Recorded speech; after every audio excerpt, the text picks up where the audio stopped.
প্রতিদিন একঘেয়েমি রান্না খেয়ে খেয়ে বোর মনে হচ্ছে? তাহলে এই রেসিপিটা আপনার জন্য। মাঝে মধ্যে চাইলে আমরা মাছ, মাংস কিংবা ডিমের বাইরে খাবারের মেনুতে এরকম রেসিপি রাখতেই পারি, যেটা হবে অনেক মজার, খাবারের রুচিও বাড়িয়ে দেবে অনেক গুণ। নমস্কার বন্ধুরা, কেমন আছেন সবাই? আশা করি সবাই ভালো আছেন, সুস্থ আছেন আর নিরাপদে আছেন। আমিও আছি মোটামুটি। প্রতিদিনের মতন আজকেও চলে আসলাম নতুন একটা রেসিপি সঙ্গে নিয়ে। আজকে বানাবো গন্ধবাদালি দিয়ে মজার একটা রেসিপি। তাই তো নিয়েছি এখানে কিছুটা গন্ধবাদালি পাতা বেটে। আজকের এই বাদালি পাতা রান্নার মধ্যে আমি আলু দেব, তাই একটা বড় সাইজের আলুকে এভাবে ডুমো ডুমো সাইজ করে কেটে নিলাম। রান্নাটা করব আমি চিংড়ি আর শুটকি দিয়ে, তাই নিয়েছি চিংড়ি কয়েকটা আর লইট্টা শুটকি নিয়েছি। চলুন এবার রান্নায় চলে যাওয়া যাক।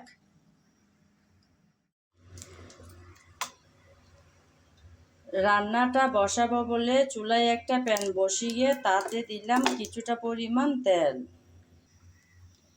তেল হালকা গরম হয়ে আসছে। এই গরম তেলের মধ্যে দিয়ে দিলাম রসুন কুচি।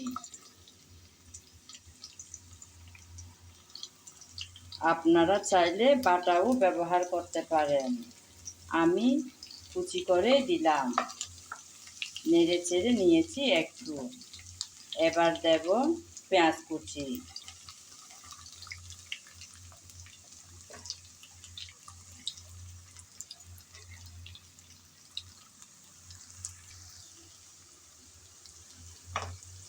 রসুন আর পেঁয়াজ কুচি দিয়ে নেড়ে চেড়ে ভেজে নেব কিছুক্ষণ।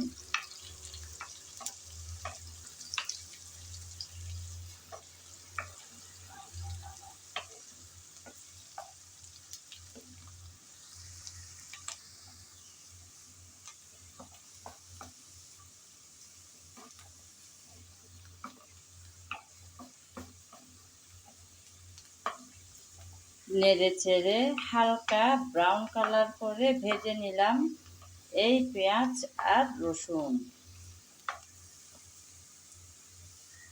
এখন দিয়ে দেব মরিচ, হলুদ, ধনিয়া, জিরা আর স্বাদ মতো লবণ। সব মশলা দেওয়ার পর নেড়ে চেড়ে একটু মিশিয়ে নিলাম। তেলের মধ্যে একটু ভেজে নেওয়ার পর এখন দিয়ে দেব পানি, যেন মশলা পুড়ে না যায়।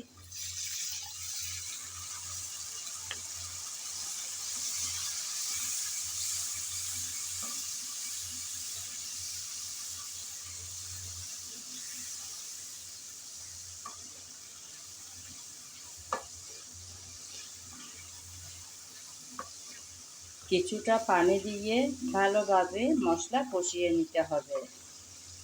মনে রাখতে হবে মশলা যেন পুড়ে না যায়। মশলা পুড়ে গেলে তরকারির ভালো স্বাদ আসবে না, পোড়া পোড়া একটা স্মেল চলে আসবে, তখন আর ভালো লাগবে না খেতে।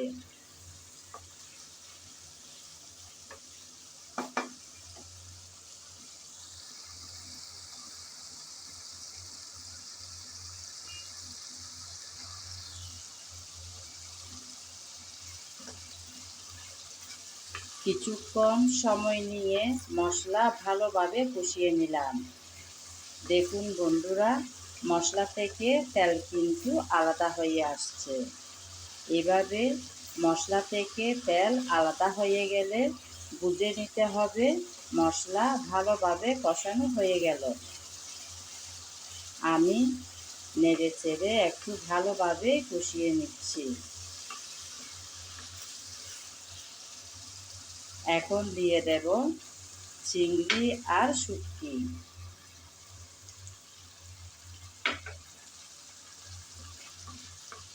চিংড়ি আর শুটকি সবার আগে দিয়ে ভালোভাবে কষিয়ে নিতে হবে।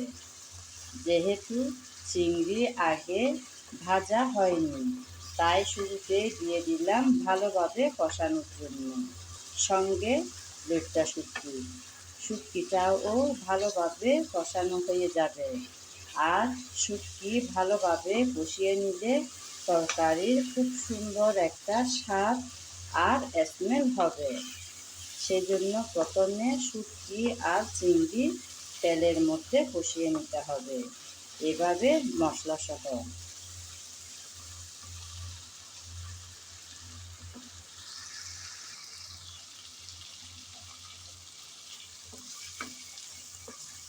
কিছুক্ষণ সময় নিয়ে শুটকি আর চিংড়ি কষিয়ে নিলাম ভালোভাবে।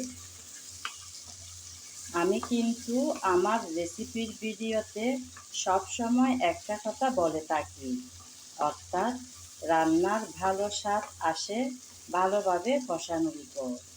যেমন সুন্দর কালার, সুন্দর ঘ্রাণ, ভালো স্বাদ তিনটাই কিন্তু আসে ভালোভাবে কষিয়ে নেওয়ার পর। তাই এই কষানোর কাজটা খুব যত্ন সহকারে করে নিতে হবে। নেড়ে চেড়ে ভালোভাবে শুটকি আর চিংড়ি কষিয়ে নিলাম। এখন দিয়ে দেব আলু।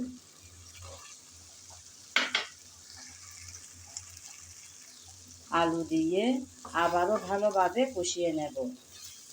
যেহেতু আলু আগে ভাজা হয়নি, তাই কিছুক্ষণ সময় ধরে ভালোভাবে আলুটাকে কষিয়ে নিতে হবে।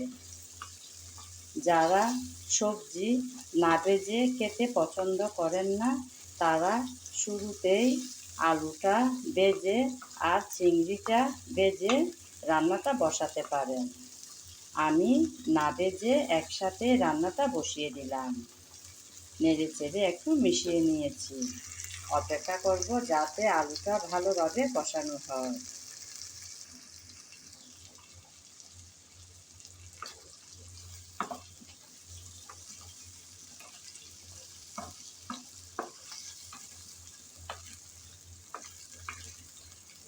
কিছুক্ষণ সময় নিয়ে আলু ভালোভাবে কষিয়ে নিলাম। আলু আর মশলা থেকে একদম আলাদা হয়ে আসছে তেল। ভালোভাবে আমি আলু কষিয়ে নিলাম। এখন দিয়ে দেব ভাদালি পাতা।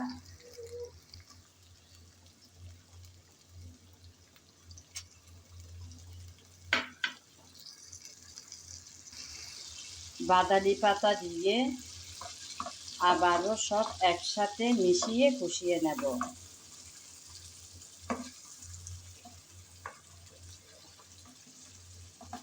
পরপর এভাবে কয়েকবার কষাতে কষাতে এই তরকারির স্বাদ অসাধারণ হবে খেতে।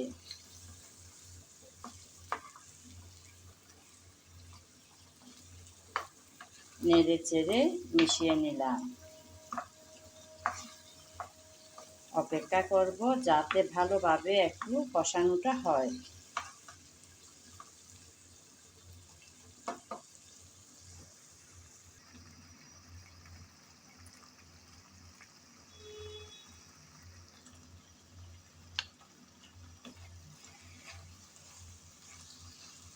কিছুক্ষণ সময় নিয়ে ভাদালি আমি কষিয়ে নিলাম। আমি কিন্তু মাঝখানে এসে আরও দুইবার নেড়ে চেড়ে ভালোভাবে কষিয়ে নিয়েছি। এখন দিয়ে দেব কিছুটা পানি।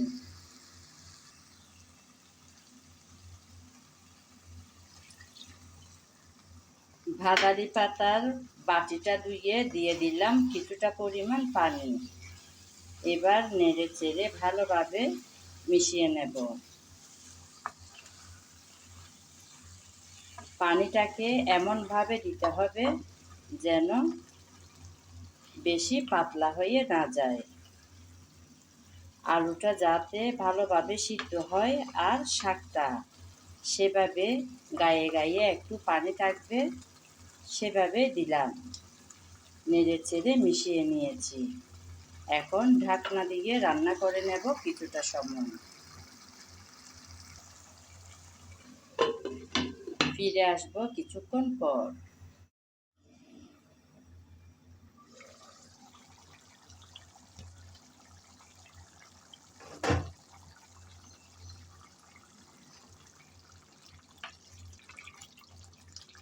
পানি দিয়ে কিছুক্ষণ নেড়ে চেড়ে তারপর ঢাকনা দিয়ে রান্না করে নিয়েছি কিছুটা সময়। কিছুক্ষণ পর এসে ঢাকনা উঠিয়ে একটু নেড়ে চেড়ে মিশিয়ে নিচ্ছি, যেন নিচে লেগে না যায়। নেড়ে চেড়ে মিশিয়ে নিলাম। আবারও ঢাকনা দিয়ে বসিয়ে রাখবো কিছুটা সময়, যাতে আলুটা ভালোভাবে সিদ্ধ হয়ে আসে, সঙ্গে শাক।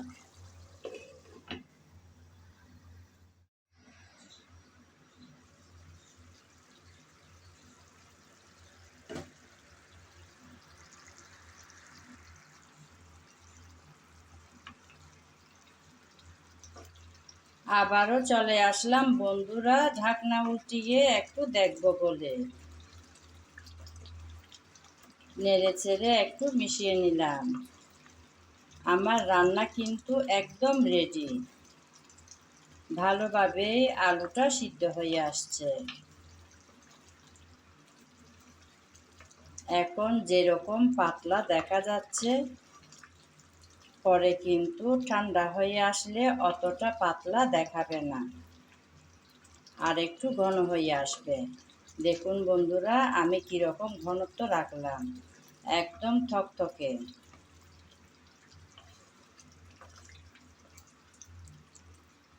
একদম রেডি হয়ে গেল আজকের এই মজার ভাদালি পাতার রেসিপি।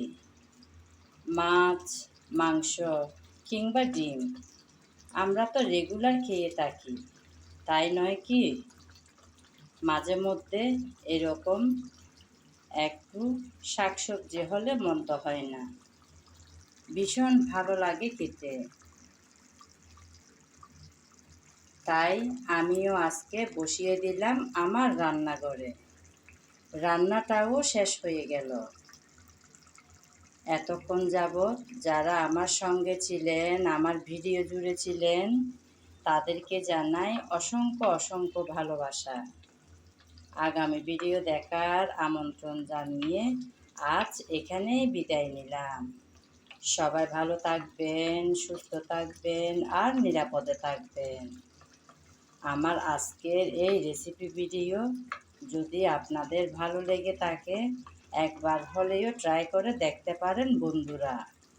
মন্দ হবে না কিন্তু খেতে, গ্যারান্টি আমি দিলাম। এইভাবে রান্না করলে বড়দের পাশাপাশি ছোটরাও খাবে।